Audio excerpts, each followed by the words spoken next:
Hey guys, welcome back to RAC, where we talk all things audio production and sound. I've been wanting to get to this for a while, but today we're talking acoustics. Nerd alert.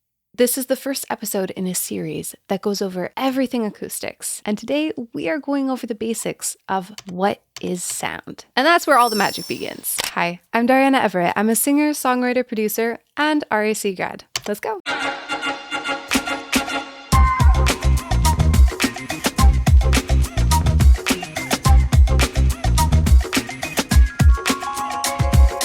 Acoustics is the branch of physics that deals with the study of sound. It explores how sound is produced, travels through different environments, and is perceived by humans and other organisms. Acoustics encompasses various fields, including music, engineering, architecture, and environmental science, each focusing on a specific aspect of sound. Technically, it involves the analysis of sound wave behavior, interactions with materials, and the effects of different environments on the sound quality. In other words, acoustics is the science of sound. It is so helpful.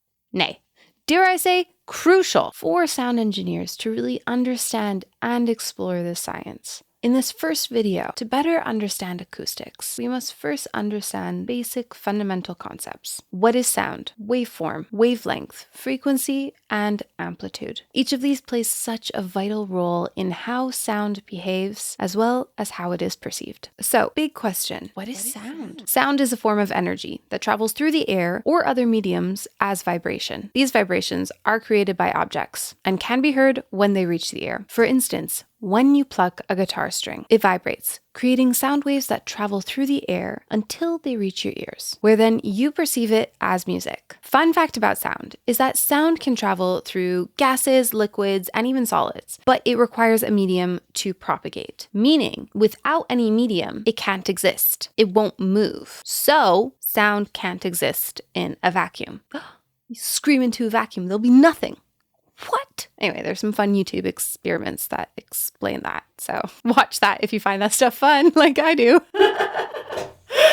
The characteristics of the medium greatly influence how the sound is transmitted. And this includes elasticity, density, and even temperature. And this also can greatly affect the quality and the tonality of the sound. All right, so let's talk about sound waves. Sound waves are the traveling vibrations of particles in a medium, such as air, water, or solid objects. Majority of the time, these waves are longitudinal, meaning the particles are moving back and forth in the same direction as the wave. Conversely, when the particles are moving perpendicular to the wave, these would then be known as transverse. So to understand how sound moves, think of when you would drop a pebble into a pond. The ripples spread outward. Similarly, when a sound is made, the waves spread out from a source. Are you with me? Okay, waveform. The waveform is a graphical representation of a sound wave. It shows how the pressure of a sound wave changes over time and helps in visualizing complex sounds. For instance, the waveform of a single piano note will look very different from, let's say, the clap of thunder. Sound engineers use waveforms to analyze and manipulate audio, and even synthesize them, ensuring that the desired sound or sound quality are achieved. Frequency. Frequency refers to the number of wave cycles that pass a given point per second. This is measured in hertz. It determines the pitch of the sound. For example, the note A4 on a piano vibrates at 440 hertz, meaning it oscillates 440 times per second. Higher frequencies produce higher pitched sounds, like the chirping of birds, while lower frequencies produce lower pitched sounds, like the rumbling of thunder. Wavelength. Wavelength is a distance between two peaks or two identical parts in a wave. It determines how the sound interacts with the environment. For example, low frequency sounds like a bass drum will have a longer wavelength, which means they can travel through walls and be heard from a distance, which is a pretty cool superpower. In contrast, high frequencies like a whistle will have significantly shorter wavelengths,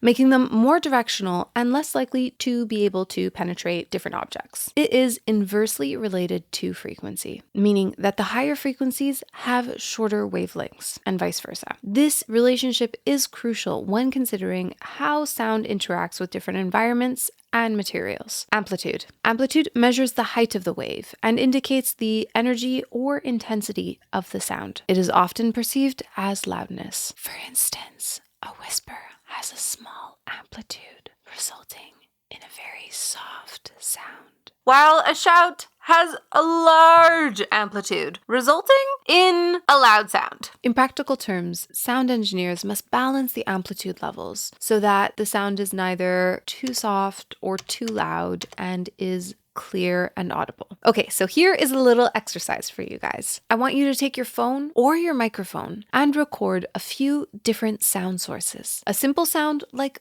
a simple note or a sine wave, a loud sound, a quiet sound, and a complex sound like a chord. Now, I want you to actually go in and analyze and inspect the sound waves. Look at the wavelength, see if you can see if it's long or short. Look at the cycles per second and see if you can see if it's a high frequency or a low frequency. Look at the waveform and analyze the amplitude. See if you can see if it is a loud sound or a quiet sound. Familiarizing yourself with waveforms and how the physics of sound work is honestly like unlocking a magic code to the universe. Tesla said, if you want to understand the universe, think in terms of energy, frequency, and vibration. And if you want to be extra nerdy and prepare for next class, I want you to go take a few moments and sit outside somewhere, ideally somewhere busy, obviously safe, but like busy. Close your eyes and observe. Are you able to see the world around you with your ears? Well, that's it for this video. I hope you enjoyed it. I know it was a little bit nerdy, but hey, you're here, still watching this, which maybe might maybe mean that you are a nerd. Just putting it out there. So that being said, there are more of these nerdy videos to come. If you want to check out all of our other fun videos, we have loads of them. I have a few down below in the description, so you can go check those out. And yeah, you know what to do. If you like this video, please feel free to like, share, and subscribe. We come out with new content all the time. And I will be seeing you, hopefully, in the next one. Bye.